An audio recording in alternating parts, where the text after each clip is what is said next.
Tonight on Primetime, Iran says it has struck US-linked targets across the Gulf, putting a fragile ceasefire under pressure and raising fears of a wider regional escalation.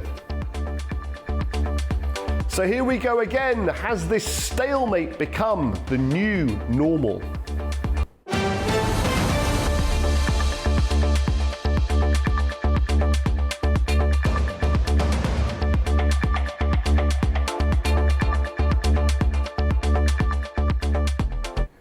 Good evening. A fragile ceasefire in the Gulf is under fresh pressure tonight after Iran said it had struck US-linked targets across the region. Well, Tehran says the move was retaliation, but with diplomacy still moving in parallel. The question now is whether this remains contained or becomes something far harder to control. A-News' Touraj Shirililo has the latest from Tehran. Iran's Islamic Revolutionary Guard Corps said on Wednesday that it launched missile and drone strikes against the headquarters of the U.S. Fifth Fleet in Bahrain and a U.S. military airbase in the Persian Gulf region. The IRGC said the attacks were carried out in response to what it described as a U.S. airstrike on a telecommunications facility on Iran's Qeshm Island near the Strait of Hormuz late Tuesday. According to a statement carried by Iranian media, the IRGC also targeted a tanker it said was linked to the United States and Israel, describing the move as retaliation for an earlier attack on an Iranian tanker in the strategic waterway connecting the Persian Gulf and the Gulf of Oman. The latest exchange follows a series of incidents involving Iranian and U.S. forces in the region, despite ongoing efforts to maintain a fragile ceasefire. On Monday, the IRGC Navy said it struck a cargo vessel after an Iranian freighter came under attack in the Sea of Oman. While Iranian military officials have repeatedly warned they would respond to attacks by targeting U.S. military facilities in the region, diplomatic efforts have continued in parallel. Foreign Minister Abbas Araghchi has held a number of calls with regional and international counterparts, including officials from Saudi Arabia, Egypt, Belgium, France, Pakistan, Qatar, and Turkey, aimed at reducing tensions and supporting negotiations for a broader ceasefire agreement. Pakistani military chief Field Marshal Asim Munir has also been involved in mediation efforts, according to Iranian officials. Touraj Shirililo reporting from downtown Tehran for A-News. Okay, joining me now from Istanbul in Turkey is Siavash Sultani Hemat, Secretary General of the Iran National Front and a political analyst. Mr. Hemat, thank you very much indeed for joining us. Great to have you with us on Prime Time. Iran says this is self-defense, purely in response to US actions. What is Tehran's current military strategy? Is it focused around purely self-defense, or is it something more proactive, do you think? Well, I think the main strategy of them is to raise cost for the U.S.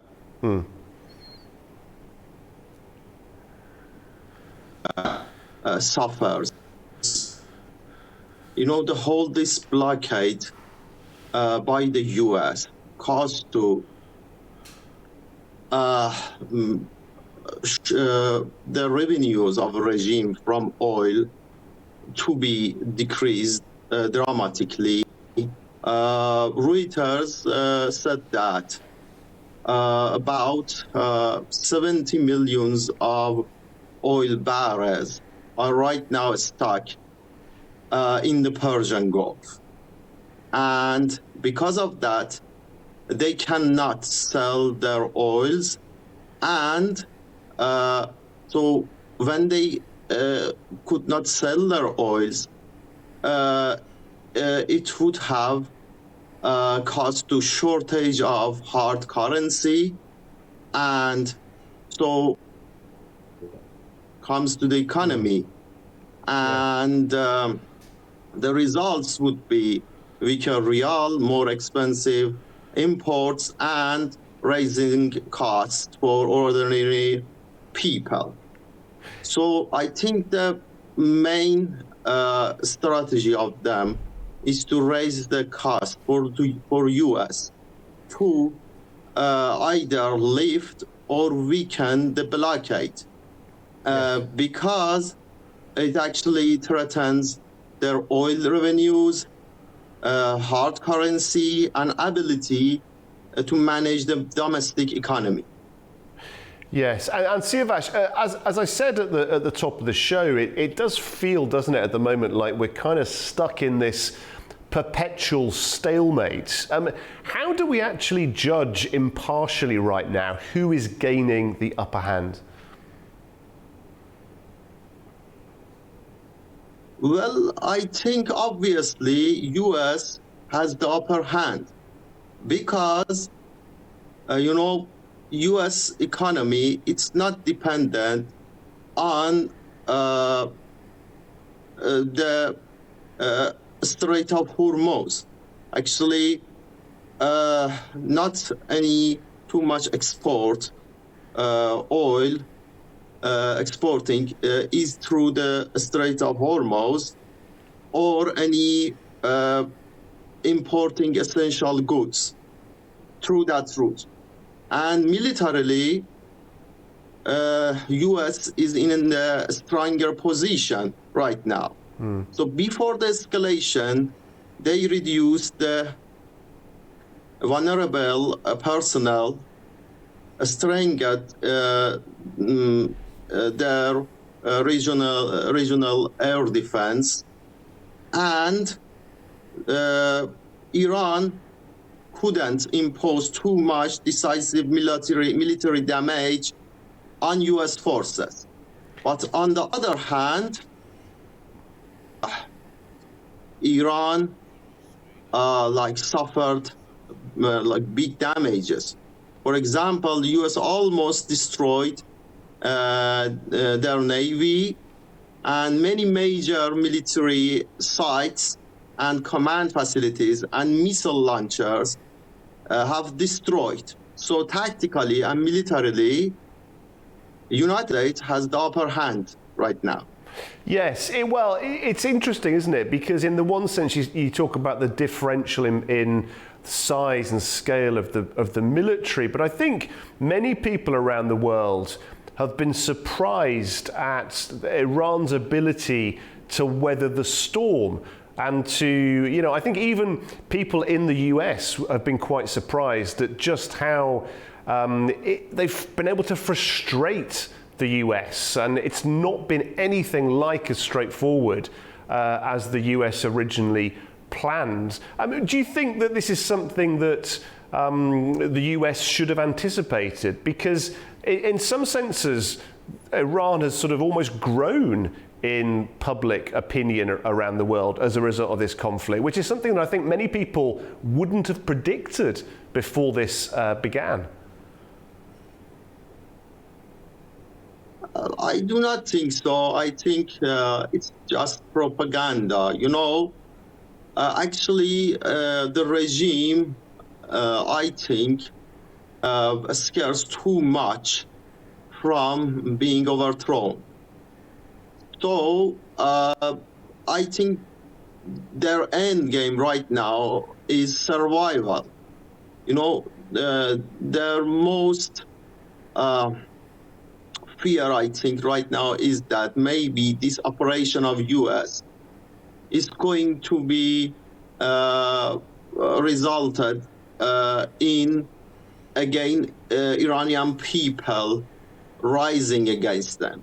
Back in January, millions of Iranians were in the streets and protesting peacefully against the regime. But the regime has killed over 40,000 of innocent people in the streets. And they think maybe right now, if this operation continues and their government weakens again, maybe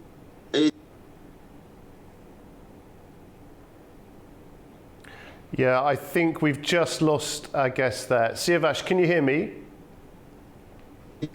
Okay, I know we've just got you back there. Siavash, thank you very much for that. We were just talking about the difference there between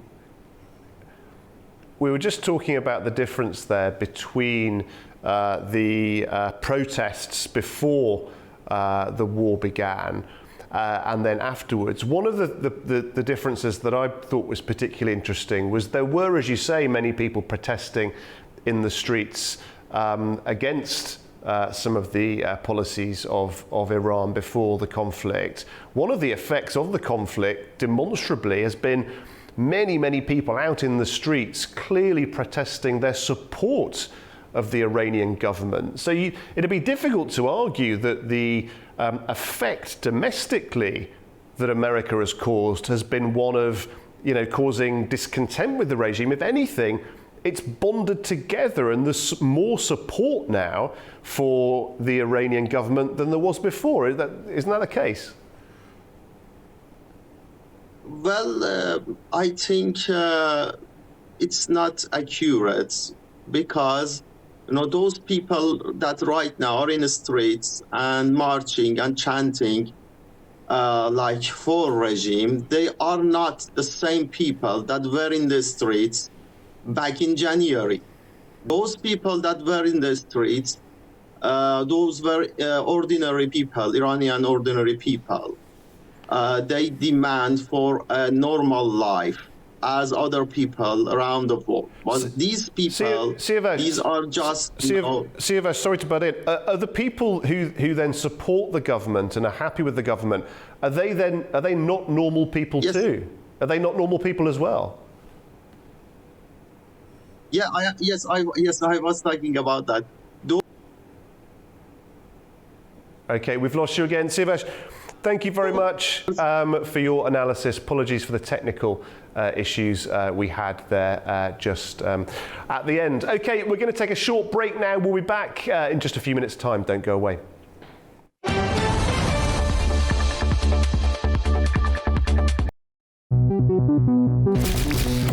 As the operator's regional president, how proud are you for getting this milestone?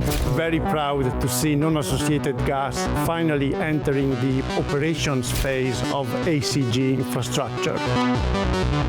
In Azerbaijan, we have a very business-friendly environment. Do you have any estimates of the real potential at the scale?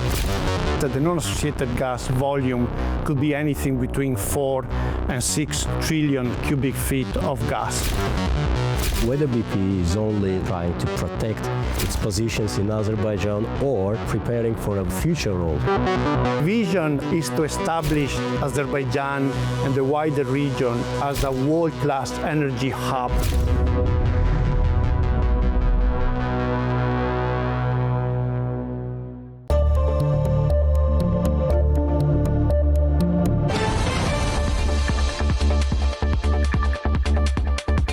A warm welcome back wherever you're watching Primetime. Now, Britain and China may see the world differently on many issues, but both appear to agree on one thing: keeping the conversation going. Well, in Beijing, senior officials have been talking about deeper cooperation at a time of growing global uncertainty. But how much substance sits behind the diplomatic language? A News's Manor Makdoum filed this earlier.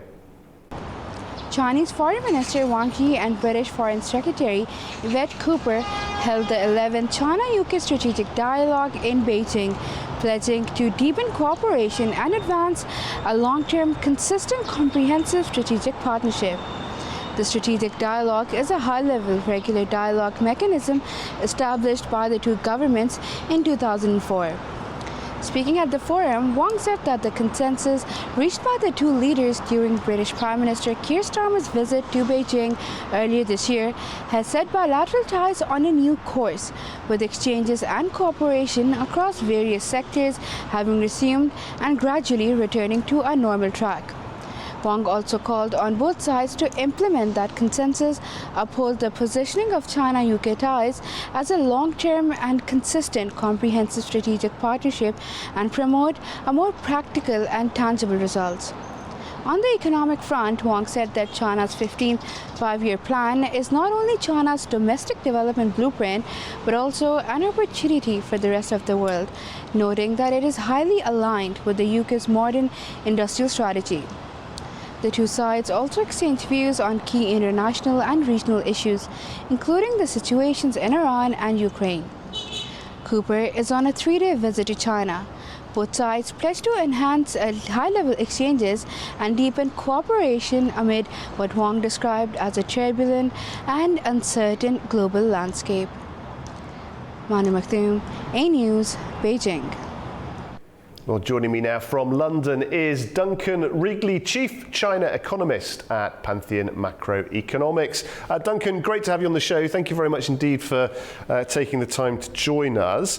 Both sides using pretty careful language then. So how do we think about this? Is it a sort of exciting reset or really just the two parties reluctantly realising they still need each other? I think there's some truth to say that it is a political reset, a diplomatic reset. 10 years ago, the golden age between the two countries ended abruptly with national security concerns. But the reality is actually since then, trade between two countries has grown in line with global trade for the UK. What really stopped, though, were the big sensitive investment deals, particularly Chinese investment in nuclear power stations in the UK and other important infrastructure. I mean, those deals are still off the table. But I think what we are seeing now is a different relationship. It's a reset, not back to where it was 10 years ago, but let's say halfway, where the two sides are finding some areas of practical business deals. For example, AstraZeneca has a big pledge to invest in Chinese research and development and manufacturing plant over the next 5 years. Yeah, China presenting to its 5-year plan as an opportunity for the whole world, and we've seen obviously lots of interest in it. From a UK point of view, is this a real opening, do you think, or Beijing just simply selling its own priorities?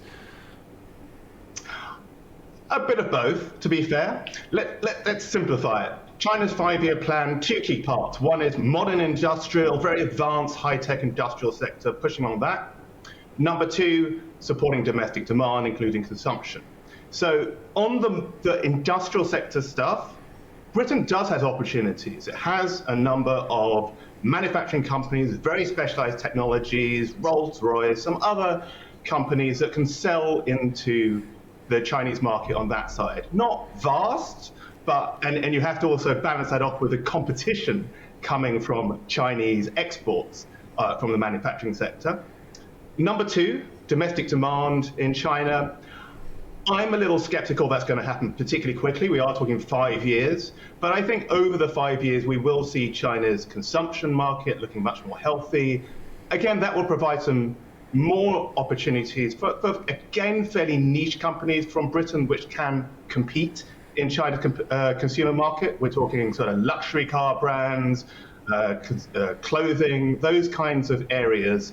And I will say the next sort of set would be, services, cultural services, as well as education, obviously a big provider. If you look at Prime Minister Starmer's delegation back in January, it included a lot of these kind of representatives from museums and theatres. So that's an area to watch, the kind of creative industry export. It's a tricky job, isn't it, for the UK government here? Because, of course, everyone wants more trade. People are worried about the economy, but they're also worried about security, technology, a kind of dependence on China. I mean, I guess to some degree, this could then come across to China as though the UK is kind of being reticent, reluctant, lackluster. It's a difficult job, isn't it, for Starmer's government? I mean, you're absolutely right. It's a difficult job to conclude trade deals with any country, but particularly in this geopolitical environment. With China, the security concerns are particularly, prominent.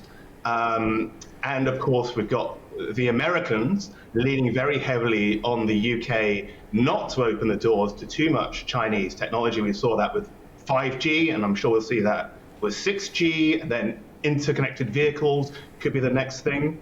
So I think what we'll see is the British government trying to follow a kind of middle path, not as restrictive as the US, but allowing some of this Chinese technology, which might be sensitive elsewhere. So, for example, I think we'll see Chinese car manufacturers, perhaps battery manufacturers coming into the UK, making cars for the UK market primarily, and those would be sensitive in other countries. So much written and spoken about, Duncan, when it comes to the China's economy. You know, people saying it's not the same force it was 10 years ago, slower growth, some property problems. Is it still as attractive for British business? What's the reality from your point of view? I think you're right. China's golden age of double-digit GDP growth is long in the rearview mirror. China's been suffering with falling prices as well as hyper competition in many sectors, forcing those prices to fall. And that's a real challenge that British companies face when they're considering going to the Chinese market and selling there.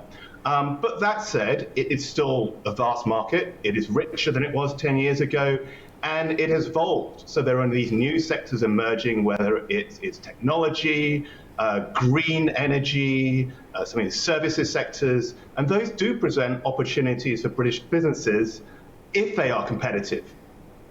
And just finally, we've had so much interest in partnering with China. We've seen visits from the French president, from the German chancellor, from many others.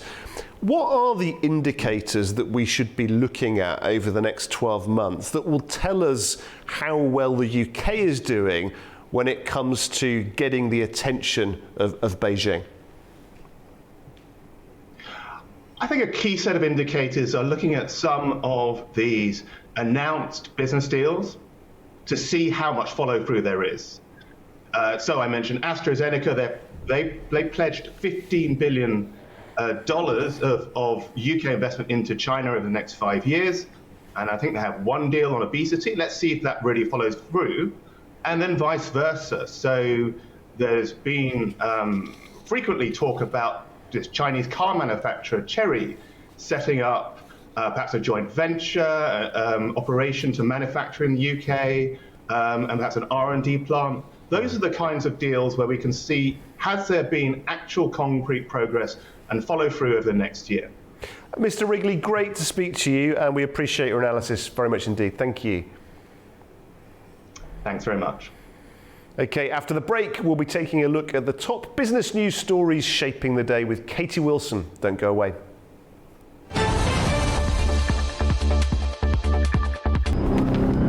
Welcome to A News, unfiltered news and analysis from the region and beyond. From Washington to Beijing, Tehran to Kabul, to Tbilisi to Tashkent. Hello, I'm Jay. That's challenging. Today is the third. We're with you 24/7, taking you live to the front lines of the day's biggest stories. Welcome to Gabala. Hi, Candy. One important note. To fix. I'm here. Azerbaijan and Armenia. Hello, we are recording the 8th of November.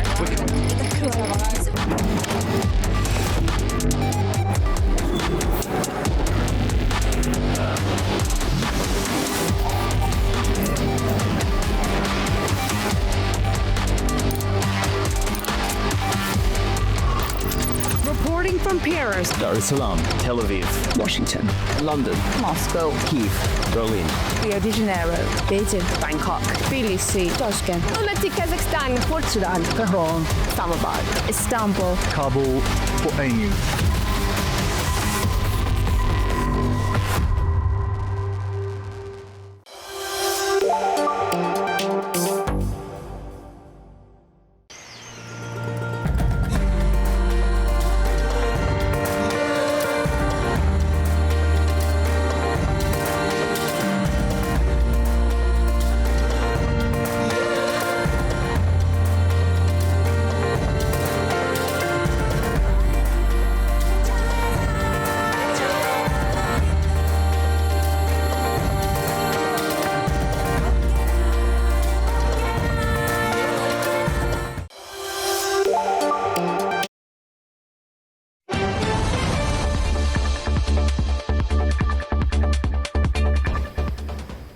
Welcome back. You're watching Primetime. Now, Katie Wilson has joined us to bring us the latest business news stories. Katie, what have you got on your agenda tonight? So there's a new wave of tariff proposals from the Trump administration. We're seeing the effects of the AI boom across Asia, and a South African startup is working to improve cybersecurity. So with that, first this evening, the Trump administration is proposing new tariffs on imports from 60 economies, arguing they've failed to do enough to stop trade in goods made with forced labour. The move could see additional duties of up to 12.5% and is already drawing criticism from key trading partners. The Trump administration has proposed placing more duties on imports from 60 economies. It cited failures to curb trade in goods made with forced labour, which it called unreasonable, and argued it restricted US commerce. The duties would reach up to 10% or 12.5%. The proposals by the US Trade Representative's Office, or USTR, is the latest finding from a Section 301 unfair trade practices investigation. It comes as the Trump administration tries to rebuild its emergency tariffs after they were struck down in February by the US Supreme Court. The USTR said it would impose 10% duties on imports from major economies including the EU, Taiwan and Britain, plus neighbours like Mexico and Canada. The trade agency also said it would impose additional duties of 12.5% on the other 45 countries it investigated. The US Trade Representative Jamieson Greer said the failure to address the importation of goods made with forced labour is unacceptable. He added it meant American workers were forced to compete globally on an unlevel playing field. The announcement comes ahead of the July 24th expiration of a 10% temporary tariff imposed by the Trump administration in February.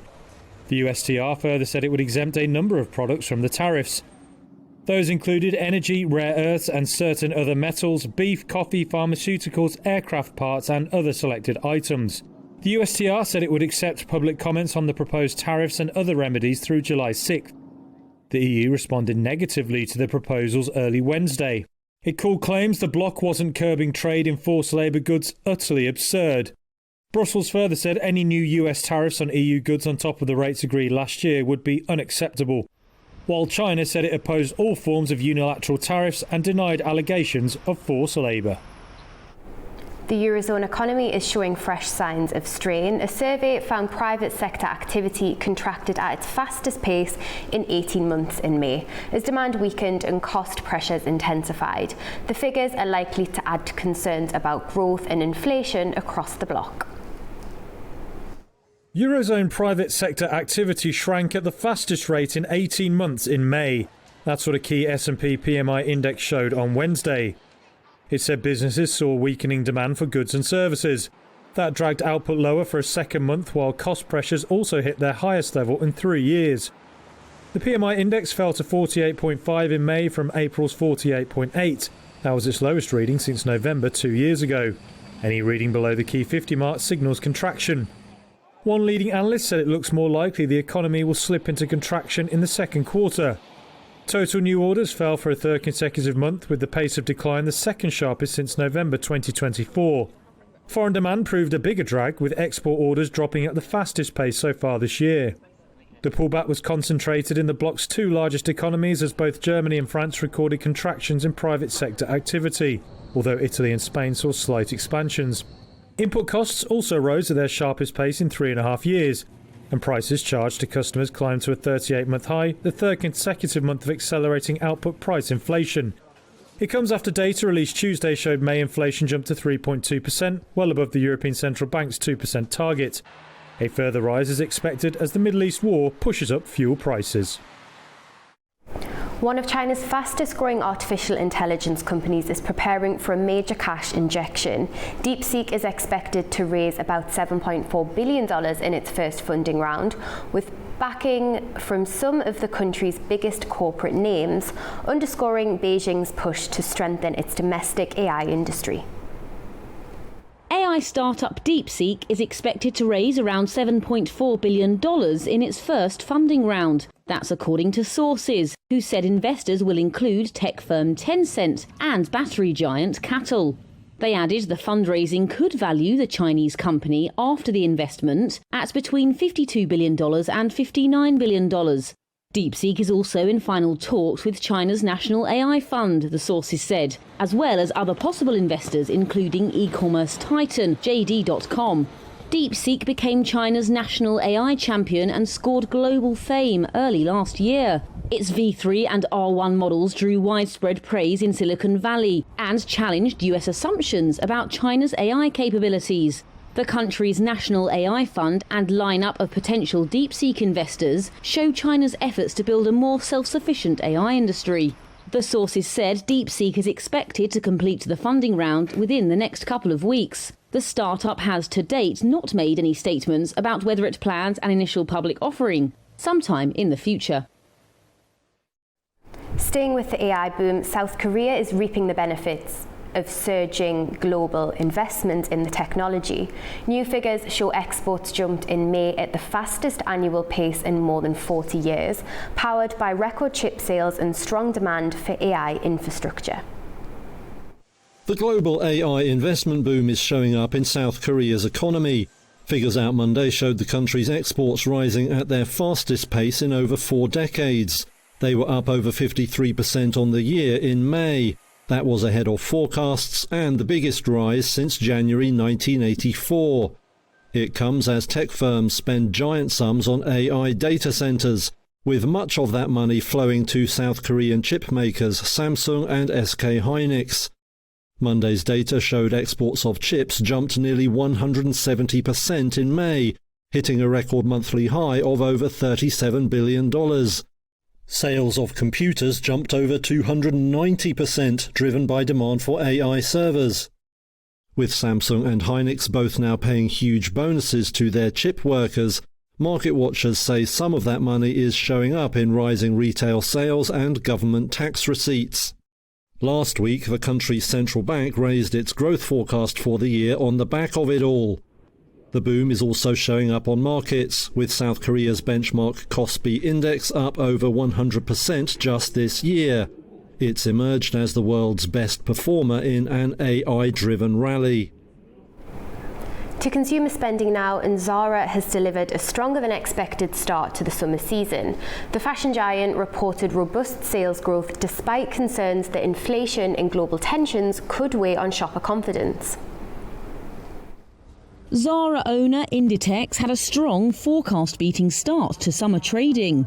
It reported Wednesday that sales grew 11.5% in May. That's even as worries over Iran war inflation hurt consumer confidence. The strong sales growth could help reassure investors the fast fashion giant can weather the global turmoil and perhaps even benefit as some shoppers trade down from more expensive clothing brands.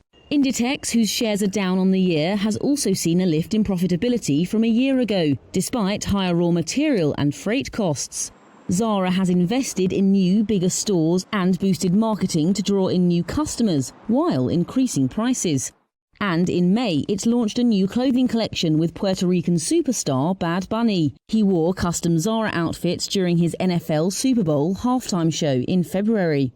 The first quarter is typically Inditex's smallest in terms of scale and profits, and investors have kept a close eye on the $190 billion company, which owns smaller brands including Massimo Dutti and Bershka, due to the war's impact. Inditex shares were up 5% in morning trade. And finally, as cyber threats become more sophisticated, researchers and entrepreneurs in South Africa are looking to stay one step ahead. From quantum-powered communications to AI-driven fraud detection, new technologies are being developed to help secure the digital world of the future. In a dark laboratory in Johannesburg, researchers are trying to find new ways of fighting a surge of cyber threats using the principles of quantum physics. We're looking at Star Trek type technology. University of the Witwatersrand professor Andrew Forbes is among those positioning South Africa within a growing global race to secure the future of the internet.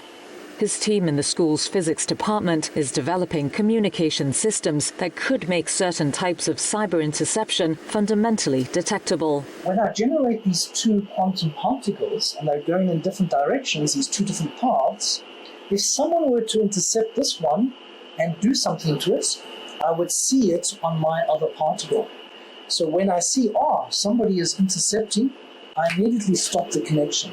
Conventional networks rely on encryption layered onto existing infrastructure, but quantum communication embeds security into the behavior of the data itself. In the quantum world, the eavesdropper always changes what they're trying to intercept. So they can break the connection, but they can never get the information. Commercial deployment remains years away, but the research reflects a broader shift in how cybersecurity is being considered, from threat response to system redesigns. We're seeing with the rise of AI, fraud is mutating, so the fraudsters have some of the best tools in the world to really transform and attack us in more surface areas than ever before. That's Talia Pile, who co-founded the Cape Town-based startup Orca Fraud with Carla Wilby. Their company assesses financial transactions to identify fraud patterns as they emerge. Wilby explains how. We look at a whole combination of signals that we're able to cross-reference across each other. And the way that we set that up is through heuristics, machine learning, the ability to detect anomalies in behavior, both on the user basis and on a broader customer basis. She says this can be done in fractions of a second. Speed is critical as pressure grows on institutions to tackle cybercrime, especially in financial systems where vast volumes of data and transactions are processed in real time. That's this evening's business update. Back to you, Guy. Fascinating stuff, Katie. Thank you very much indeed. Okay, after the break, we'll take a look at whether the latest contact between Turkey and Armenia can translate into lasting progress on the ground. Don't go away.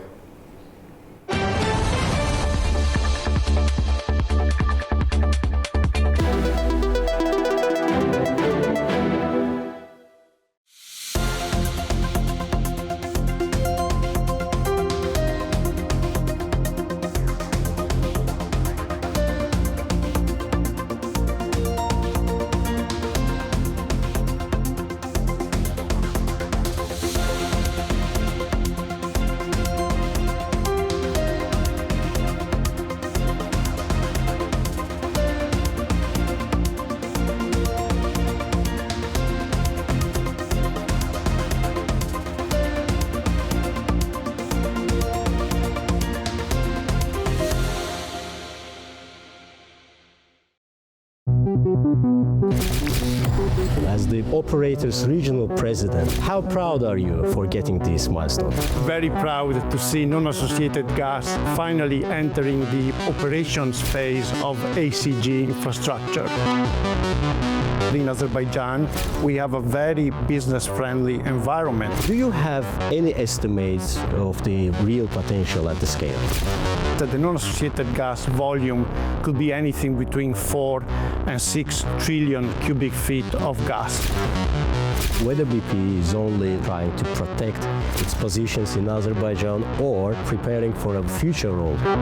Vision is to establish Azerbaijan and the wider region as a world-class energy hub.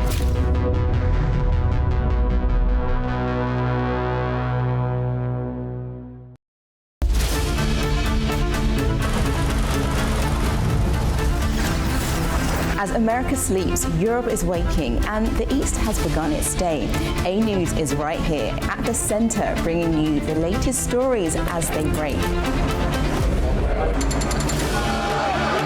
I'm Nadia Jani, here with you each weekday morning to share latest world news and the stories shaping our region. Across all platforms and wherever you get your news, we explore the context behind the big headlines. Live from Baku, I bring you a diverse mix of regional and international news, sport and politics for you, an audience that wants a bit more. So join me Monday to Friday for the latest headlines, expert analysis and live updates from around the world. Around the globe and live from Baku, this is Daybreak here on A News.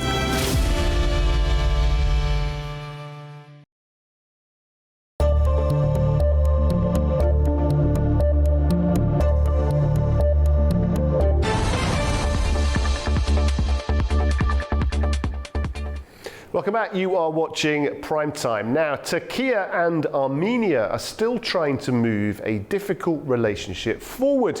President Recep Tayyip Erdogan and Prime Minister Nikol Pashinyan have spoken by phone. But the real question is how far this process can go and how quickly. Well, according to the Turkish presidency, the two leaders discussed steps to normalise relations, including plans for direct trade. They also touched on regional issues, with Erdogan saying Turkey remains committed to peace and stability in the wider region.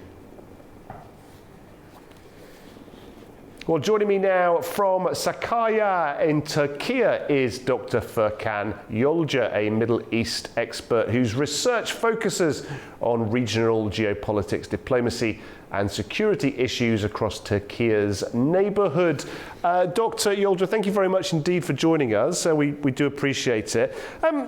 Interesting, this relationship, isn't it? We've seen attempts at normalisation before. Do you think this time things feel different?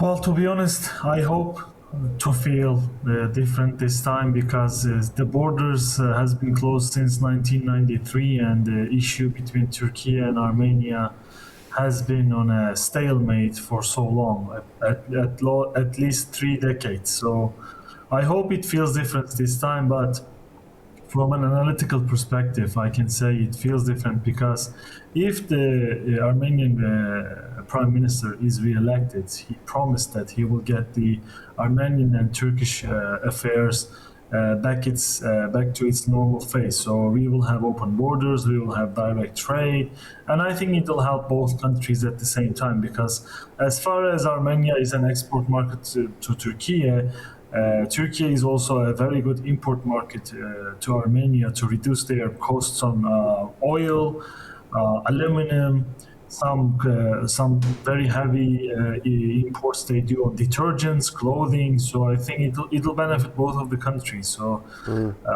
let's hope and keep our fingers crossed on it. Yeah, and if those hopes are realised and direct trade moves forward, I mean, what does that actually mean? What will change for people and businesses on both sides, do you think? Well, when you think about it, I mean, in a global world, the two countries sharing a long border and not having direct trade affairs is actually a loss for both of them, because most easily they could logistically transfer the goods in between each other. Armenia could support Turkey in terms of bringing in raw materials with low logistic costs, and Turkey would be exporting a lot of middleware and a lot of products as exports to Armenia directly through the borders, and this is practically a logistic loss for both countries. And if you have direct trade between them, that will be meaning saving money on a daily basis for both of the countries, practically. And how closely do you think this is tied to the peace that's been achieved between Armenia and Azerbaijan? I mean, it's quite tight, because Azerbaijan won the war against Armenia with a with a giant support coming from Turkey's side, with the UAVs coming in without export licenses and everything. So I think Turkey was sort of holding on Armenian affairs just because of Azerbaijan, and now that Azerbaijan and Armenia have found terms, there is nothing blocking the potential move between Armenian and Turkish counterparts. And there was a meeting between the Armenian and Turkish businessmen in Kars this week. So I think things are going well, and I think as Azerbaijan steps out of the bilateral affairs, and I think now Turkey and Armenia has a lot more pace to catch within the short time they have, because this has been going on for decades. And as soon as Pezeshkian is elected, if he gets, which I see likely, then I think this is going to be one of the first foreign affair topics that he will be sort of touching upon. Yes, President Erdogan talks about peace and stability. What does Ankara need to see, do you think, before it considers this normalisation a real success? Well, I think what Turkey and Ankara government wants to see legitimacy from the ground. Like, let's say, the Armenian public's opinion towards Turkish trade, Turkish presence in Armenia. It's not just the politics that can welcome Turkey as a partner to Armenia. I think the Turkey and Ankara government wants to have this feeling of legitimacy that the Armenian public is ready to sort of overcome this issue in their head and then move forward. So I think that's one of the most important things that the government is trying to get a feeling of the field itself. Yeah. And Dr. Georgia, we know that there are some actors out there that don't seem to like it, but do you think we're now genuinely at a turning point in the South Caucasus and wider region? Do you think that the future, in a sense, looks bright and exciting in a way that perhaps it didn't do 10 or 20 years ago? Most definitely. I mean, this Karabakh issue was like holding us back. I mean, this war was gonna happen. Everybody knew it. Every analyst, every politician and diplomat touching on this region knew that this war, without this war, it would be very much longer to overcome these issues between countries. But now everything is settled. Everything is back. It's back to its original place where they belong. So now there's nothing to fight about it. So now it's the politicians and diplomats' duty to get things back to normal as things happen after the wars. You know, yes, wars happen for a reason. There's a balance of power, and then things share on the territorial level. But then the civic life needs to get back to normal, and that happens through diplomats and politicians, through the domestic elections and international affairs. So that's what we are waiting for right now, and it needs to happen fast because the region already lost 3 decades, and I don't think there is more time to lose on this anymore. Dr. Georgia, great to speak to you. Thank you very much for your analysis. Take care. Okay, after the break, we'll take a look at Hungary's diplomatic reset in Paris and what it could mean for Europe. Don't go away.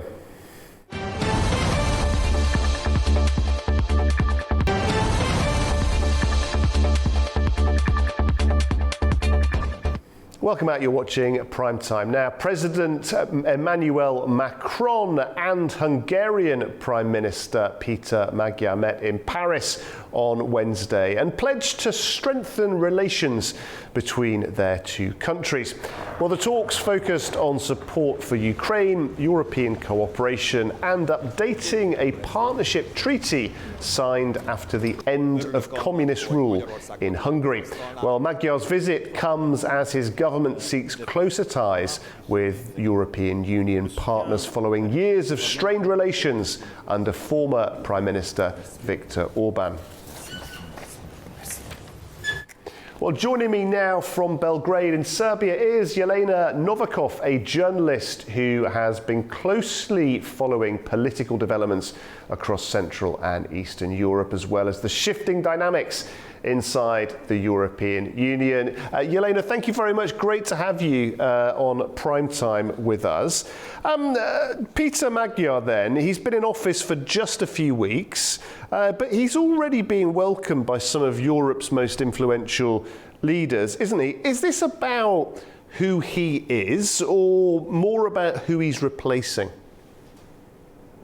First of all, thank you for having me back on. It's certainly less about who he is, because if we look at his track record, he is essentially Orban's political child. He is a hardline conservative, though not a far-right populist like Orban was. So essentially, it is about who he is replacing, because Orban has been a thorn in Europe's back for quite a long time, not just in terms of severe disagreements on foreign policy and energy supplies, especially when it comes to Russia and then, of course, the war in Ukraine, but also in terms of his domestic far-right populism that in Brussels' view undermined European values. So I do suspect that Magyar is going to continue with some of those conservative policies, though not to the extreme Orban was going to, and within boundaries that are going to be acceptable to Brussels. Yeah, Emmanuel Macron says Europe needs unity on Ukraine and security. Is this meeting really about strengthening Franco-Hungarian relations, or is it about bringing Budapest firmly back into the EU fold? Right. Well, the goal of Europe right now, for sure, is to assure that Hungary does not become an issue like it was in the past 16 years during Orban, and especially since the war in Ukraine has begun. So we have seen some concessions today from Macron in terms of agreeing to renew this strategic agreement with Budapest that also includes energy collaboration, which I think for Hungary has been a major issue for a long time, and it was also a major point of contention between Orban and the leadership in Brussels. Of course, another concession, pretty big concession for Hungary, is that they're willing to negotiate what the next 7-year budget for the EU is going to look like. And also, as far as I understand, Hungary will be able to gain access to this large-scale release of EU funds. Then again, I presume that there is going to be some more support for Ukraine from Budapest, though Magyar has stated today that he does not support this fast-track accession of Ukraine to the EU, but is willing to maintain this hardline stance on Russia. But then again, his stance on Ukraine is in opposing this new proposal by Merz, who wish to fast-track Ukraine to the EU. So again, there might be some seed of discord there as well. Yeah, it's very interesting, this, isn't it? Because this is not the complete U-turn that many people, I think, had expected. And you've just explained why, the political heritage of Mr. Magyar. I mean, for years, Hungary, though, was seen as the sort of the awkward partner in the EU, wasn't it? And, you know, some people thought that was a bad thing. Some people thought it was a good thing, a useful sort of counterpoint. But how quickly, though, now do you think things can change, might change, when it comes to Hungary's involvement within the EU? Well, again, I do believe that a lot of that depends on the funds that Hungary will be able to access now, which I think is, of course, Magyar's primary goal in this whole reintegration process, and can bring back Hungary to the fold of the European Union. I think he is going to be willing to make some concessions in terms of Ukraine, though not full, and also in terms of his domestic policy, I don't think he's going to be willing to concede when it comes to migration. So I think we'll see some compromises on both sides in order to keep Hungary within the European sphere and not constantly leaning towards Russia and relying or seeking to rely on Russia when it comes to energy supply. Okay, so compromises on both sides, but you think this will be more substantive than just a change of tone, that there will be practical material differences? Right, I don't expect that Hungary is going to continue to block aid for Ukraine. I think where Magyar is going to stand firm is that he's not going to allow Ukraine to fast-track its path to the EU. But I don't think he's going to block any further potential aid that the EU is going to send to Kyiv. And finally, I just wanted to ask how this ties in with what's happening domestically within the country. Of course, Mr. Magyar has had a huge sway of popularity, catapulting him to victory. But there was a very sort of outspoken, repetitive message that Mr. Orban used to always put forward about putting Hungary's needs first. That played well with quite a few citizens. Do you think there's any danger that if he moves closer to the EU, that he might face some kind of backlash from citizens who feel like he's sort of letting them down to some degree? No, I think every political situation that's going on right now, both domestically and on the European level, is working in Magyar's favor right now. Because as I mentioned before, I don't think he's going to go back on Hungary's migration policy, which is still a hugely important issue within Hungary, and they are not willing to accept more migration. So I think Hungary is probably looking at a Polish scenario where Poland is very firm on Russia, but has some very popular and populist policies within Poland, where they're anti-migration. Again, there are some human rights issues that, though to be fair, Hungary is now going back on, talking about the LGBT population. But with that said, I think the vast majority of Hungarian people do want to be in the EU and do want to have that primary relationship with Brussels. But again, he can maintain huge popularity within his own country by staying firm and right-wing, hardline on other issues that are important to Hungarians domestically. Yelena, great to speak to you. We appreciate your insight. Thank you very much indeed. Thank you. Okay, after the break, we'll be taking a look at Azerbaijan's nationwide event marking World Environment Day. Don't go away.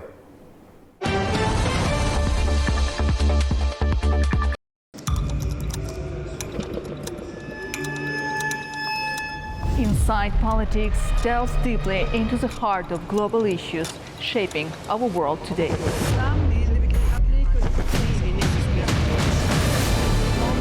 Join me for your go-to source of political analysis from across the region and beyond.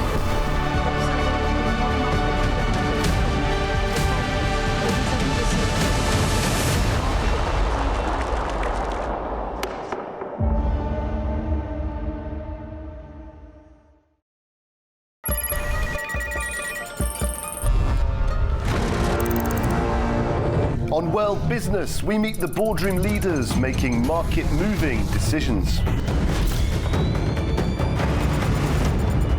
And find out how leaders are dealing with continuous technological disruption.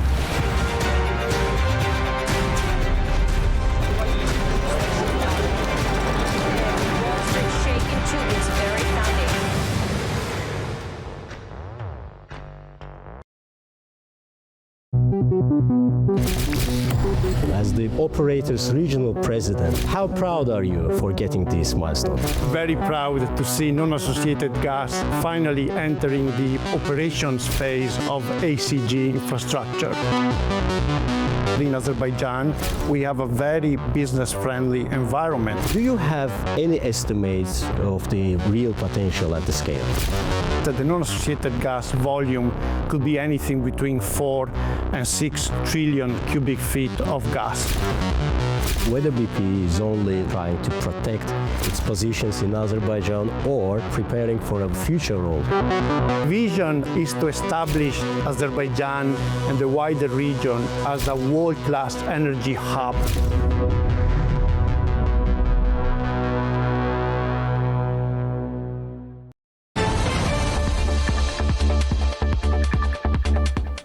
Welcome Welcome back. You're watching Primetime. Now, Azerbaijan is marking World Environment Day on the 5th of June with a series of events taking place across the country.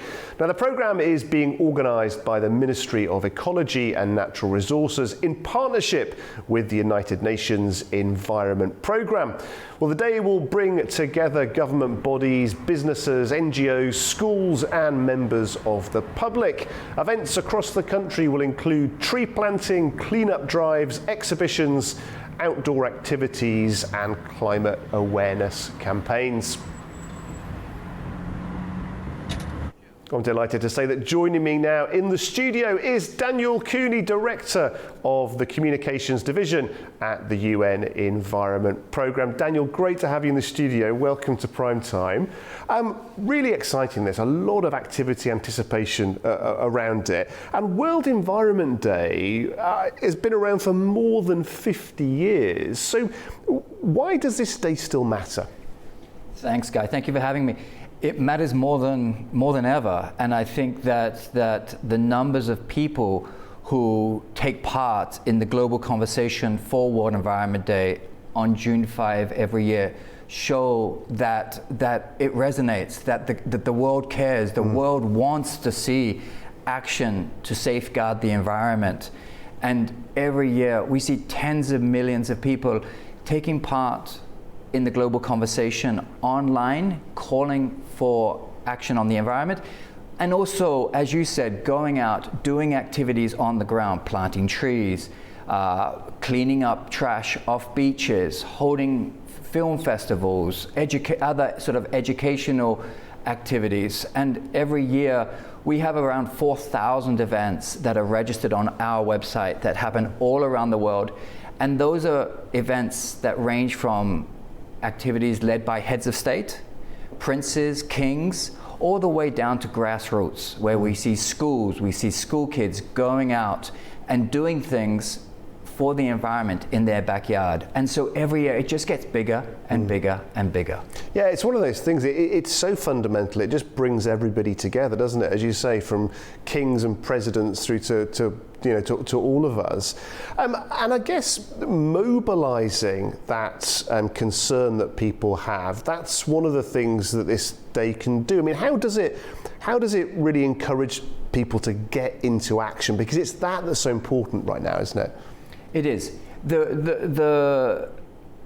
We have the solutions to a lot of the environmental crises that are facing the world. The triple planetary crisis, as we call it, the crisis of climate change, the crisis of nature loss, the crisis of pollution and waste. We have a lot of the solutions. What we don't have is the action to tackle these problems, at least at the scale that the world needs.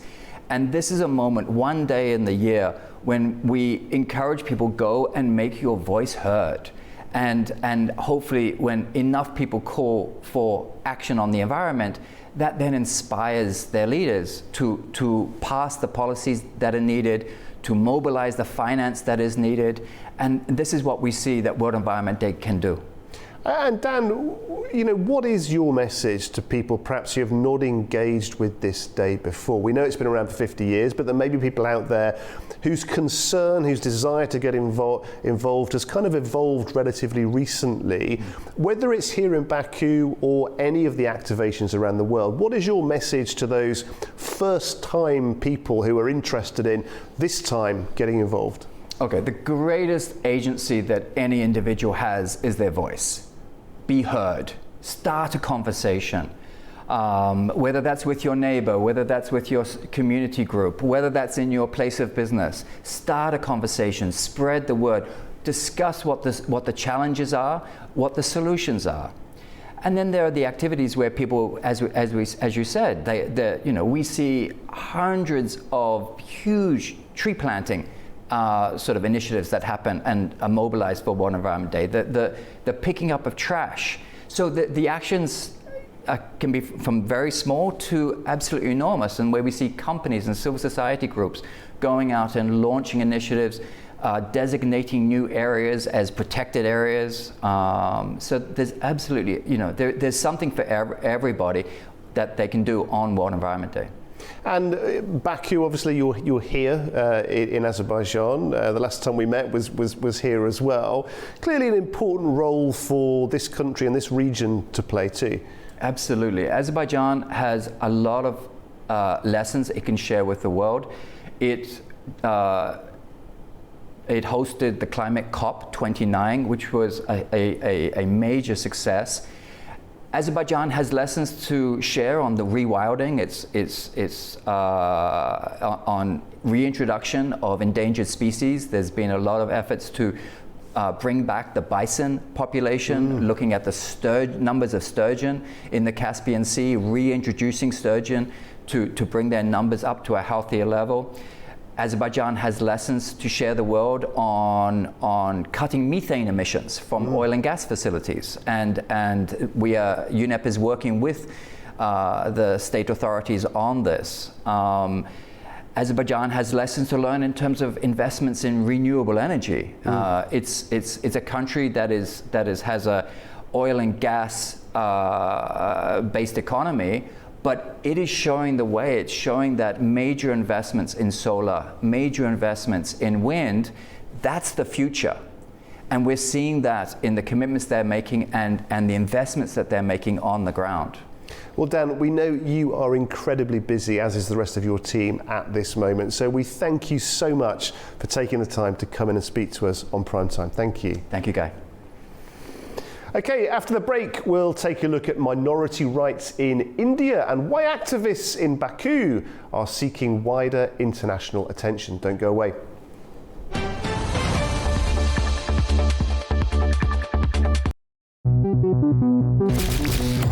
As the operator's regional president, how proud are you for getting this milestone?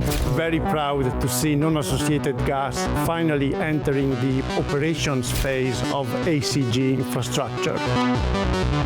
In Azerbaijan, we have a very business-friendly environment. Do you have any estimates of the real potential at the scale? That the non-associated gas volume could be anything between 4 and 6 trillion cubic feet of gas. Whether BP is only trying to protect its positions in Azerbaijan or preparing for a future role. Vision is to establish Azerbaijan and the wider region as a world-class energy hub.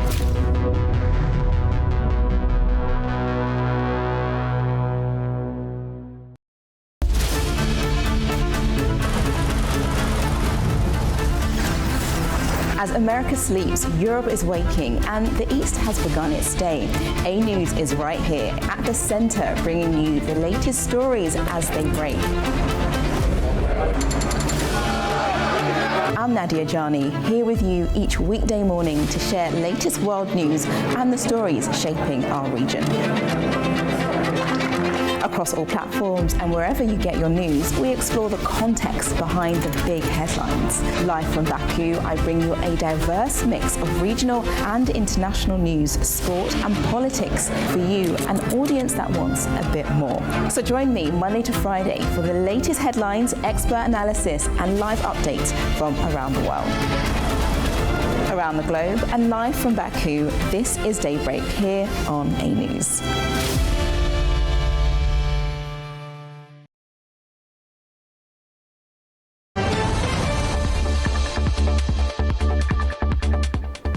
A warm welcome back wherever you're watching Primetime. Now, the treatment of minorities in India has long been a source of debate, both inside the country and far beyond its borders.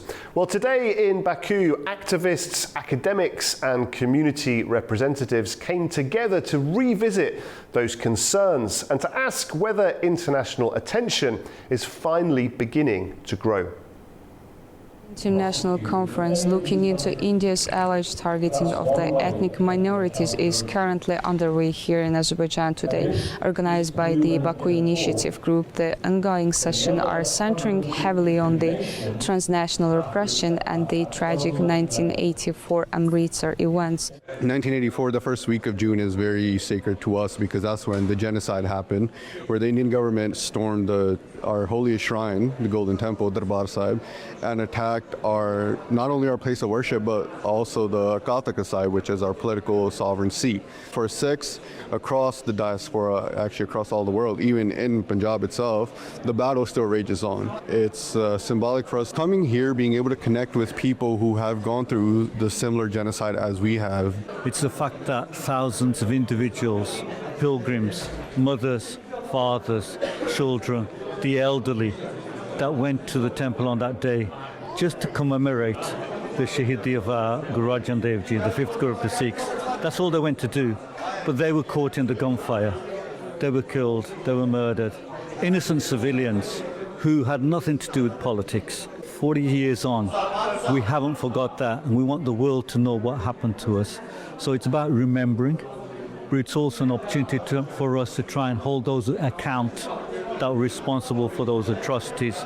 The big takeaway from the discussion so far, organizers specifically highlighted the presence of Dalit community representatives. They are calling this a rare occasion where the community has joined an event here in Baku to speak out directly against systematic discriminations. I'm a Sikh, so the Sikh genocide is very important, but I'm also a Dalit, which, if you know about the caste system, we're formerly called the untouchables. There's over 300 million of us that are in India, and they live under this very oppressive system that actually doesn't even give them basic human rights. So collectively, working together, having a platform to actually talk about our histories, what we're dealing with now, and actually work together for a better future is really what we're working and what we're hoping to do.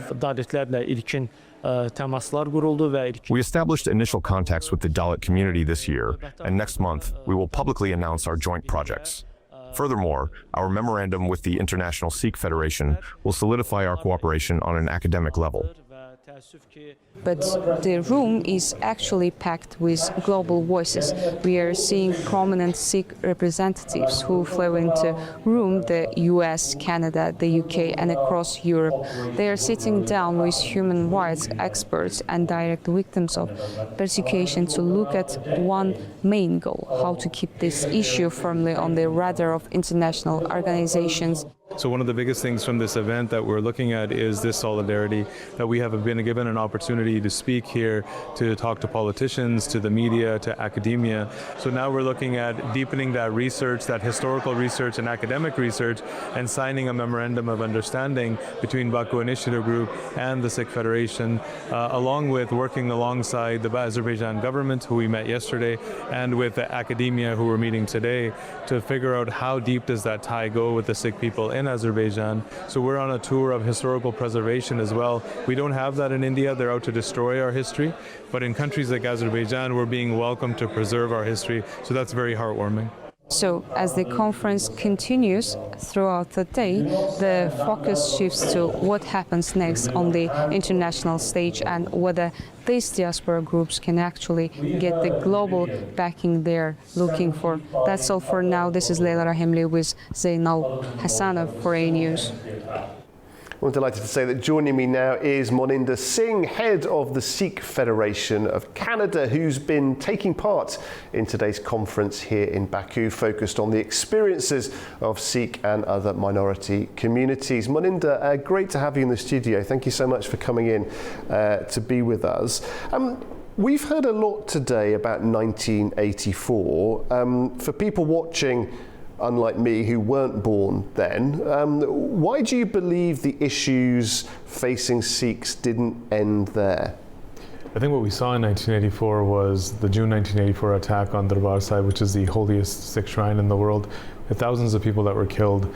That's a generational trauma that kind of forms from that. But just months later, in November of 1984, we had tens of thousands of Sikhs killed in the Sikh genocide of November 1984. And that really is something that we talk about in generational trauma, that those wounds have not healed and there was no justice. Nobody that was responsible was brought to justice. So we have politicians, we have police, we have army, we have just basic hoodlums that were out there raping, pillaging, plundering for almost a week before the army was sent in to stop this mass amounts of violence. And 40 years later, we still have people and victims that are still looking for justice in some way, shape, or form. Although as a community, for us, we moved on from the judicial justice, moved on to a stronger and bigger fight for sovereignty in the form of Khalistan, which is a homeland for the Sikh people. After that type of violence, after understanding our position, and we also see that it didn't end in 1984. The violence continued. It continued for decades, and even today, we're at the United Nations and we're talking about transnational repression. A close friend of mine, Hardeep Singh Nijjar, in Vancouver, Canada, where I live as well, in the area of Surrey. He was gunned down and killed by what Prime Minister Justin Trudeau said in 2023 were agents of the government of India. And then Canada and India had a diplomatic row where the Indian ambassador and their envoy was sent back to India. So all of this violence in some way, shape, or form from 1984 until 2026 continues, and this opportunity to be in Baku to talk about that continuation and how minorities are still struggling for their rights was why we were here this week. And tell us more about the lived experience of people, Sikhs in India at this moment. I mean, this discrimination, prejudice, violence, is there evidence that is still continuing unabated? Oh, absolutely. One only has to look at a couple of things at the United Nations level, at Reporters Without Borders. You see these reports that are written about India regularly. So just in one case, like India is 155th out of like 190 countries on the press info index around reporters that have security and safety and reporting. And in that's the first step of actually showing whatever comes out of India is a lot of propaganda. It's a lot of disinformation and sensationalization. Canada itself has done a Foreign Interference Commission in 2024 and 2025. Its report was released by Justice Maria Hogue at a federal level, so all across Canada, and India was found to be the #2 actor for foreign interference.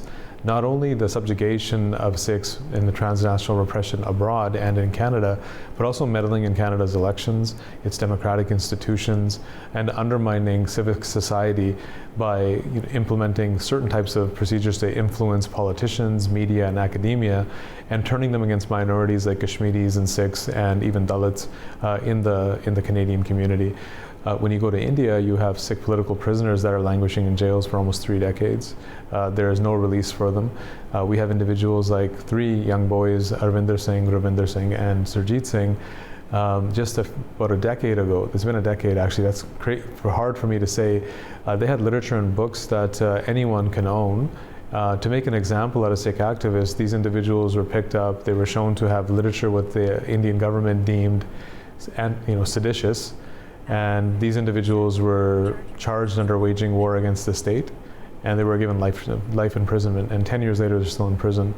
And there's so many of these cases. We've had over 300 fake encounters of young Sikh boys that are going to school or in college. Just 19-year-old Ranjit Singh, I brought his case up at the United Nations in the March session of the United Nations Human Rights Commission, and I spoke in the General Assembly about him, that he was picked up from his home, he was killed in a fake encounter later that evening, and his body, it took weeks to get back from the Indian government. And then it was very obvious that he was tortured before he was killed. So all of these things are evidence and ongoing evidence, and there's hundreds, if not thousands, of these cases that have existed since 1984 until now. And this is what you're describing there, is this term transnational repression. For those that may not be familiar with that concept, this is about the persecution of people not just within the borders of one country, but following them and tracking them wherever they go. Yeah, it comes out to be defined as basically a nation state going beyond its borders to subdue, silence, or eliminate political dissidents that are working against them or their political view. And that can be done in a number of ways. I think the peak of that is assassination, and we had 2 Sikhs that were assassinated in 2023, Avtar Singh Khanda in the UK and Hardeep Singh Nijjar in Canada. Both done in different ways, but that's the end of when you cannot silence someone. Where they start is coercion and threats. They take activists that live in foreign diaspora. We have almost 5 to 6 million Sikhs that live in the diaspora, and approximately 25 million Sikhs that live within what is now present-day India, primarily in the north, what we would say the northwestern region of Punjab. And we have a lot of family back there, most activists. So what we've ended up seeing is that if you're vocal against India in diaspora communities, they will go to your family members in India and harass them, torture them. They will pick them up, lay false charges on them. And we've seen family members of activists go to prison for 5 to 7 years without charge under anti-terror laws. So there's a real issue that when you look at transnational repression, there are many ways for people to go silent. Their ultimate goal is to silence people that are outside their borders, whether they do that through coercion or threats, or they get to assassination. They're willing to do anything. Marinda, I just wanted to understand a bit more about this issue of self-determination. So some Sikh groups continue to advocate for an independent Sikh state. There are critics of that as well. Where do you stand on that, and how should we understand that debate? I think the right to self-determination from a global kind of legal perspective is enshrined within the United Nations. So all peoples that are vying for their freedom, there's a legal right there for them to move in that direction where they want self-determination and the ability to basically determine your own destiny as a people. And sometimes in certain countries, it seems as though, well, like, what's the big deal? And why can't we all just get along? And you hear a lot of these like very basic things, but the struggle that comes from people that are moving out of colonization, that are struggling against generational trauma that goes back hundreds of years, and also those people that their language, culture, heritage, faith, everything is under threat from a very large majority. Sikhs are 1.8% of the population of India, and there's 30 million of us. But you have a country of 1.4 billion people, so we're a very small minority in that sense there. And you have Muslims there, and the Muslim population in India is almost 200 million plus. But yet they're less than 20%, they're around 11 to 12% of the total population. They also suffer from a lot of physical and emotional abuse that happens in India as well. So when we look at self-determination, the right for people to be able to separate based on the fact that they were trying to preserve something, they're not trying to destroy something. And we had a saying from one of our human rights activists who was actually made to disappear in the mid-1990s, that just because I want happiness for myself doesn't mean I want sadness for you. Just because I want a home of my own doesn't mean I want your home to be destroyed. And I think we would go by that, and that was by just one saying Kalera, who made his final speeches actually in the diaspora, and within a month of returning to India as an activist was picked up and never seen again, nor was his body returned. So I think that idea of self-determination should really be seen in a lens of it's the creation of something new and the preservation of something that gives something greater to humanity versus the destruction of something. And oftentimes you see the sense of nationalism around many countries where it's like, no, these people can't leave. And it's like, well, when you look at historically, Sikhs ruled that area for over 100 years until the British occupation came. So why would we not go back to that? In 1947, an India was created that never existed. There was no such thing as India. It was a federation of states, almost like the European Union, for example, that existed somewhat peacefully and coexisted. But Punjab in our region, we ruled that from the mid-1700s to the mid-1800s. And when the British left, it was turned over as a British project to an elite group of individuals. And then we felt that we were trapped within a system that would discriminate against us, and they very much did so. And you spoke about the numbers there. You can get a real sense of the scale of just how outnumbered you are within India as a community. Nevertheless, there's increasing support around the world for the situation that Sikhs are in, including here in Baku. What are your hopes and goals over the short term, the next 12 months, let's say, in terms of really taking this argument and getting the results that you think will be most helpful to the Sikh community? I think we were looking at it two ways. One is just the relationship that Sikhs have with Baku and Azerbaijan, and a lot of it isn't well known to the greater world, and even to the Sikh people themselves, that we had religious scholars, religious leaders, trades and travelers that were coming from Punjab through this region along the Silk Road into Central Asia and on to the Middle East. And even in the Atishgah temple here, that there's inscription in our language in Punjabi that's in multiple places around there. And we see language similarities and cultural similarities. And there was a Sikh population here up until like the early 1900s as well. So there's all these things that kind of bind us here. So us coming here is interesting for us as well. What we're trying to do, I think, is to build on those cultural and heritage ties, establish a platform which I think Azerbaijan is providing to a lot of the global south right now.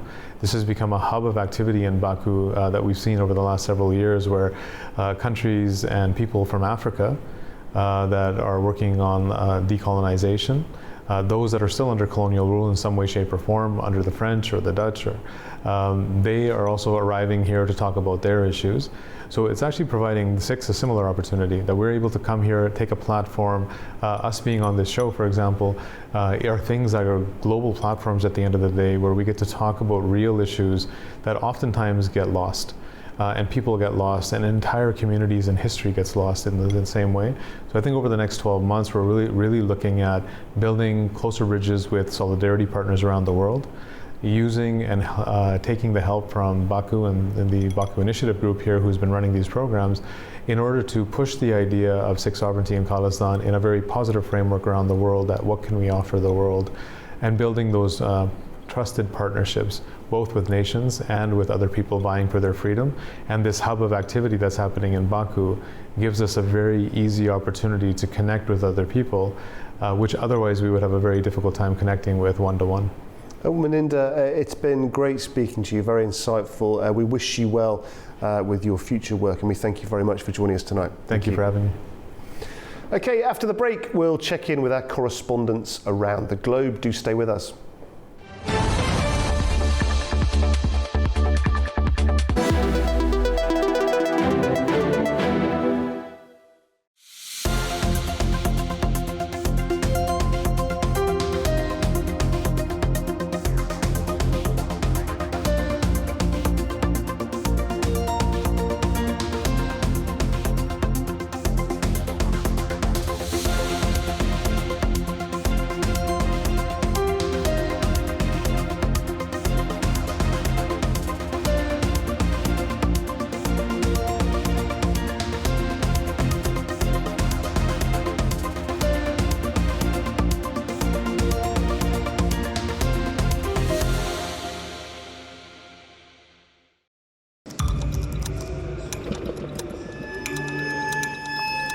Inside Politics delves deeply into the heart of global issues shaping our world today.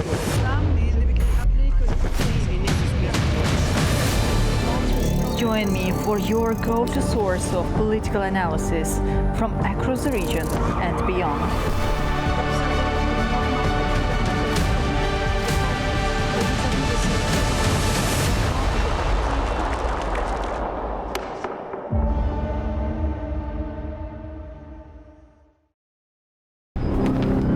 Welcome to A News, unfiltered news and analysis from the region and beyond.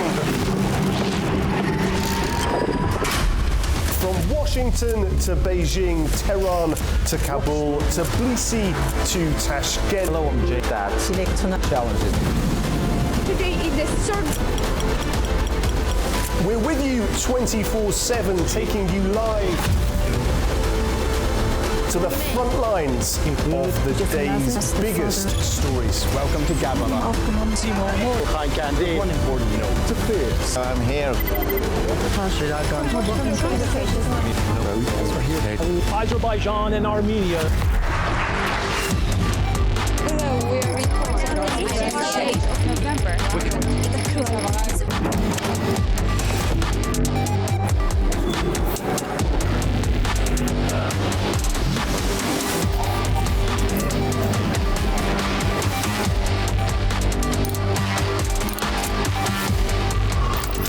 Reporting from Paris, Dar es Salaam, Tel Aviv, Washington, London, Moscow, Kiev, Berlin, Rio de Janeiro, Beijing, Bangkok, Tbilisi, Tashkent, Almaty, Kazakhstan, Port Sudan, Tehran, Islamabad, Istanbul, Kabul, for A News.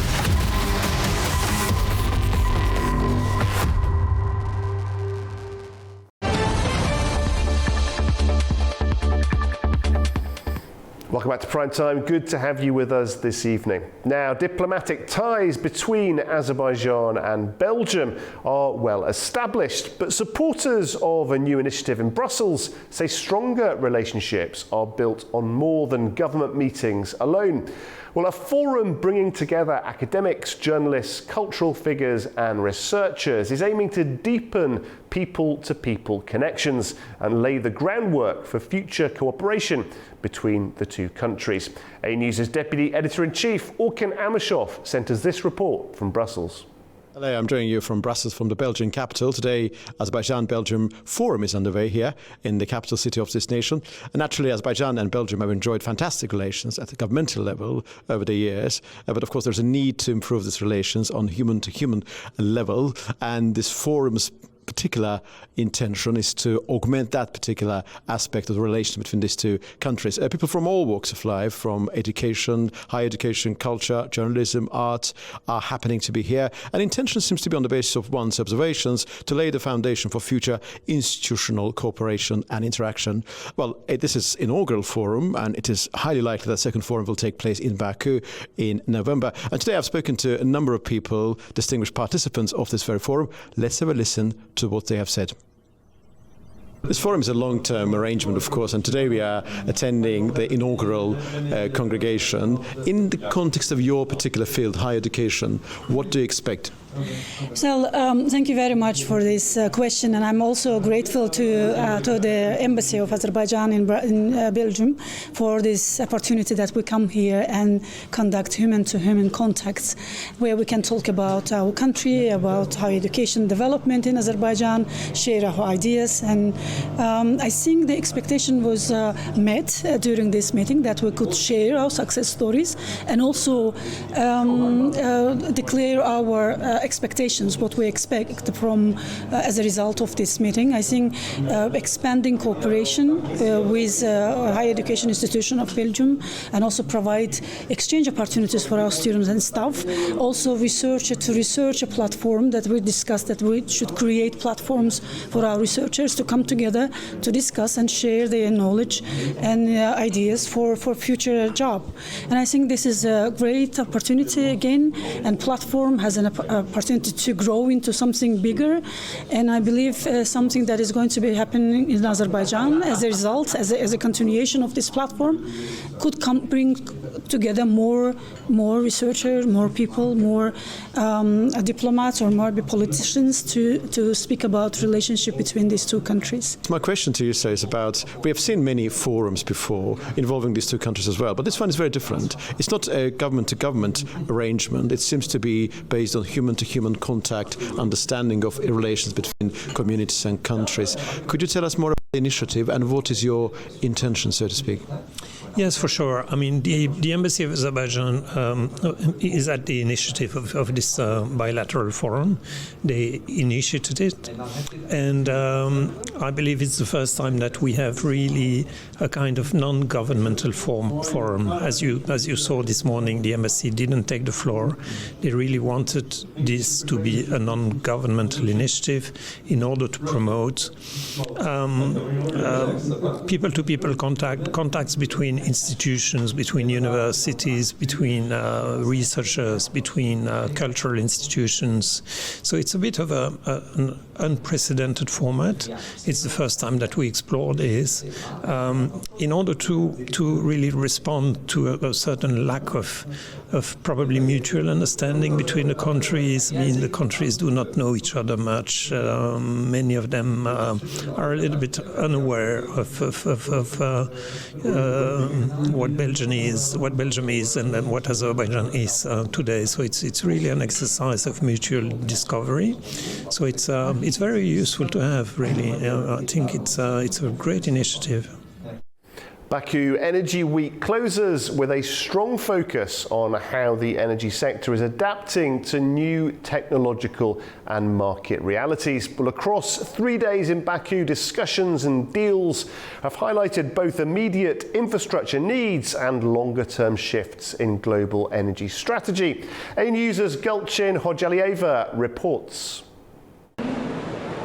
Baku Energy Week 2026 comes to a close after 3 days of high-level discussions, negotiations and business engagement in Baku, bringing together policymakers, industry leaders and international investors around the future of energy.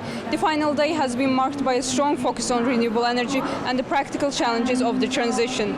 Key discussions have focused on Azerbaijan's rooftop solar potential, with officials, international financial institutions and experts examining how to scale up solar generation and better integrate it into the wider power system.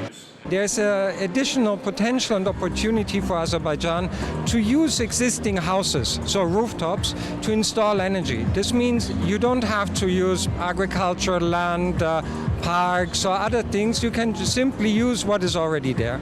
That comes with opportunities and challenges. One is to use, as I said, the existing area. The other one is how to bring that to the grid. We found about 9.2 gigawatt of potential in just 9 locations. So there is much more to come. As the operator of Azerbaijan's electricity distribution network, Azerishig has undertaken a number of measures to support the integration of renewable energy sources, particularly rooftop solar systems, into the grid. This work is currently focused on the Karabakh and East Zangezur regions. In line with the requirements of a green energy zone, rooftop solar panels are already being installed there. Distribution networks are being modernized, protection systems are being upgraded, control systems are being improved, and the number of digital platforms is increasing. Regarding the Azerbaijan renewable energy development, I would like to say that we divided it to phases. First phases will finish in the 2027. And the total capacity, how much Azerbaijan national grid can absorb, is at about up to 2 gigawatt. It's not just a figure, and this figure comes from the deep assessment, which is done by the US company Tetra Tech and also Turkish company by the EPRA Consulting. And all of these 2 gigawatts, which includes solar and the wind project, is already booked by our investors. Across the week, attention has remained on energy security, infrastructure development and evolving market dynamics. Sessions at the Baku Energy Forum and related platforms explored regional connectivity, investment trends and strategic export routes, including the Southern Gas Corridor, which continues to play a central role in regional supply diversification. One of the main outcomes of the event has been the signing of agreements and memoranda worth around $7.5 billion. The deals concluded during Baku Energy Week and the first Azerbaijan-US economic dialogue involve Azerbaijan's Ministry of Economy and SOCAR alongside partners from United States, Turkey, France, Serbia and San Marino, covering energy, infrastructure, development and digital technologies. Investor interest throughout the week has spanned both traditional hydrocarbons and low-carbon solutions, alongside continued focus on key infrastructure such as TANAP and regional energy corridors. As Baku Energy Week concludes, it leaves behind a series of new partnerships and multi-billion-dollar agreements, reinforcing Azerbaijan's position as a key regional platform for energy cooperation, investment and dialogue on the future of the sector. Gülçin Hocalayeva, Abbas Hacıyev, A-News. Now, can artificial intelligence help squeeze more from aging oil fields? Well, at Baku Energy Week, BP showcased how new technology is being used to improve recovery and extend production at Azerbaijan's largest offshore field. A-News's Aytan Shukurova reports. On the final day of Baku Energy Week at the Baku Expo Center, BP showcased how advanced technologies are being used to extend the productive life of the Azeri-Chirag Güneşli field, Azerbaijan's largest offshore oil asset. A key theme of the presentation was the management of natural production decline at major reservoirs. BP outlined how artificial intelligence, 4D seismic monitoring, advanced drilling technologies and reservoir optimization are being used to identify remaining oil resources and improve recovery from existing fields. The company demonstrated how AI-assisted seismic interpretation helps geologists and geophysicists process large volumes of subsurface data, improve seismic imaging and make more informed reservoir development decisions. BP also noted that it is cooperating with SOCAR and a local startup on the application of artificial intelligence in seismic data processing. The presentation also highlighted drilling and infrastructure technologies aimed at extending the value of existing assets. One example was mudline whipstock technology, which allows damaged or constrained well slots to be restored and reused. BP stated that 27 well slots have been restored across ACG to date, with the technology applied in 17 of them. Throughout the presentation, BP's central message was the technology, automation and data-driven decision-making are enabling more efficient reserve management, helping identify and recover remaining oil resources and supporting the long-term productivity of the ACG field. Ayten Şükürova, Söhrab Şirinov, A News. Now to other news, and let's head to the UK, where police body cam footage showing the final moments of 18-year-old Henry Novak has caused widespread anger across the country. Now, questions are growing over the actions of the officers at the scene and what this case says about police conduct more broadly. A News's Zainab Farazada reports.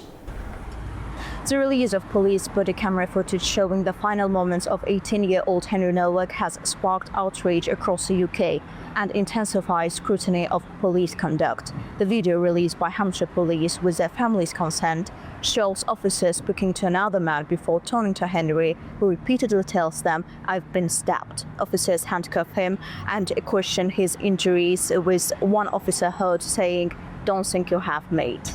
Henry's father says his son told officers he could not breathe multiple times before he died. The footage was released a day after Vikram Digwa was sentenced to life imprisonment with a minimum term of 21 years for Henry's murder. Prosecutors said Digwa fatally stabbed the teenager with a 21-centimeter blade after falsely claiming he had been the victim of a racist attack. Prime Minister Sir Keir Starmer said he felt sick after watching the footage and said there are serious questions for police to answer about their response.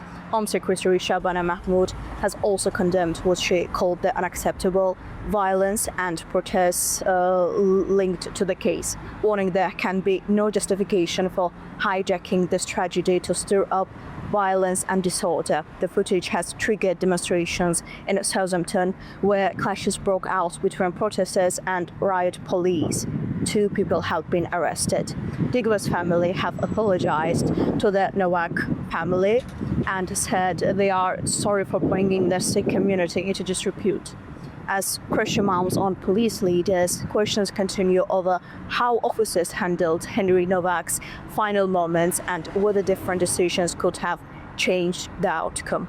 Zainab Farazada, A News, Manchester, United Kingdom. Environmental challenges do not stop at national borders, and increasingly neither do the solutions. Well, in Samarkand, regional leaders have been looking at how countries can work together on issues ranging from climate change and water scarcity to green investment and innovation. A News' correspondent Seville Rajapova has more. Environmental cooperation took center stage at Eco Expo Central Asia 2026 in Samarkand as ministers from member states of the Economic Cooperation Organization gathered for their first environment meeting in 12 years. Participants discussed climate change, land degradation, biodiversity conservation and measures to strengthen regional cooperation in addressing shared environmental challenges. The meeting concluded with the adoption of the Eco-Environmental Cooperation Framework Program for 2026-2030, as well as the Samarkand Declaration on Regional Environmental Cooperation. The declaration includes a broad program of cooperation covering environmental sustainability, safety, biodiversity conservation, and other key areas. We agreed that the actions following the Samarkand meeting should become more active and practical. One of the important initiatives under consideration is the development of an early warning system. This mechanism would help countries respond more effectively to sand and dust storms, as well as other potential environmental threats and natural hazards affecting the region. Indeed, Minister Aziz Abduhakimov informed us about the recent meeting between the presidents of Uzbekistan and Kazakhstan, during which a decision was made to strengthen cooperation in this area. Azerbaijan is also highly interested in participating in these efforts because, as you know, we experienced the consequences of dust storms originating in Central Asia. Representatives also highlighted the importance of sharing knowledge and practical experience between countries, as the region faces growing environmental pressures, including desertification, water scarcity and climate change. That is why effective responses to these challenges must also be developed jointly. For Uzbekistan, it is particularly important that the launch of this process is taking place today in Samarkand. We proceed from the simple but important understanding. Today the region needs not only political dialogue, but also a common analytical basis, shared understanding of environmental priorities, and more coordinated approaches to addressing common environmental challenges. Another meaningful event hosted within the Eco Expo is a high-level plenary session on green investments and innovation. The key outcome of the session was the signing of the Samarkand Statement on the Regional Environmental Performance Review of Central Asia, reaffirming the region's commitment to joint action on climate change, water scarcity, air pollution and biodiversity loss. The event also launched the next phase of the Regional Environmental Performance Review for 2026-2028. Participants discussed priorities including sustainable water management, climate resilience, biodiversity conservation, waste management and green financing, with recommendations to be presented in 2028. And so we are discussing on this matter, and the request from the Uzbekistan was to establish a center in the Uzbekistan, especially early warning systems related with the monitoring of the SDS, because in one center for time being was available, one in Jeddah in Saudi Arabia, another one is China. It is much far away from your regions, especially in Central Asia. So it is on our agenda to how can we realize such a center in Uzbekistan, and to not only solve for the Uzbekistan's problems, for the vicinities countries as well. Officials noted that strengthening green investment and innovation will play an important role in supporting both economic growth and environmental sustainability in the years ahead. It is Sivil Rajab reporting from Samarkand, Uzbekistan, A News. Georgia's government says the numbers tell one story: record tourism, longer lives, military modernisation and progress on EU legislation. But as the Prime Minister presents his annual report to Parliament, the bigger question is what those figures mean in political reality. A News's Nini Nikolashvili reports now from Tbilisi. The Georgian government's annual report presents a broad picture of progress across several sectors. According to the document, tourism revenue reached a record $4.7 billion. Healthcare coverage now extends to 95% of the population. The military is undergoing modernization under a long-term strategy through 2035, and around 80% of Georgian legislation has been aligned with EU standards. At the same time, the report acknowledges challenges in Georgia's relationship with the European Union. It notes that the EU has suspended the institutional mechanisms used to monitor Georgia's implementation of the association agreement, following the broader pause in the country's accession process amid disagreements over governance and democratic reforms. Despite this, the government continues to describe EU integration as a key foreign policy priority and says work on legislative alignment remains ongoing.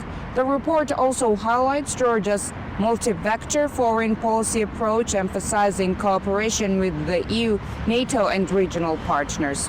Government officials describe this as a pragmatic strategy aimed at maintaining engagement across multiple directions, while critics argue it raises questions about the country's long-term geopolitical orientation. The report ultimately reflects a complex reality. Georgia continues to pursue reforms linked to European integration, while its formal EU accession process remains on hold. Nini Nikolashvili, Tbilisi, A News.